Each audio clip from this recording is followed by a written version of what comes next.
Баршаларыңызға қайырлы күн. Мен бүгін сіздермен өте жылдам әрі оңай жасалатын және үйіңіздегі бар қолжетімді заттардан жасалатын тефтели сорпаның рецептісімен бөлісетін боламын. Өте дәмді болып шығады әрі құнарлы.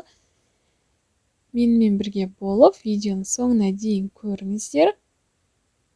Бұл тағамды жасау үшін алдымен фарштың үстіне қара, қызыл бұрыш және тұзды салып, жақсылап қолымызбен араластырып аламыз.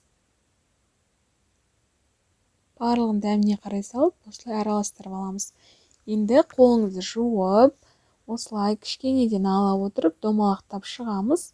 Егер сізге үлкен болғанын айтын болса, үлкен етіп, көп-көптен алып жасап шығасыздар. Дәл осылай қолымыздың көмегімен домалақтап шығамыз. Ешқандай қиындығы жоқ. Енді жаңа қайнаған судың үстіне осы дайын болған тефтелилерімізді салып шығамыз. Барлығын салып болғаннан кейін бетін жауып, қатты отта қайнатып аламыз. Оған дейін біз пиязды турайтын боламыз. Дәл видеодағыдай ұзынша және жұқа етіп турап шықсаңыздар жеткілікті. Одан кейін сәбізді де жұқа қылып тураған жақсы, тезірек пісу үшін.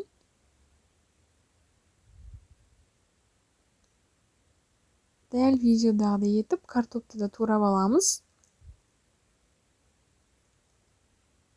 Және қызанақты тураймыз.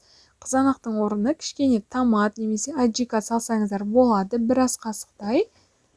Осылай барлығын турап алғаннан кейін жаңағы сорпамыздың үстіне салып шығамыз. Енді жай отта шамамен жарты сағаттай пісіріп алатын боламыз.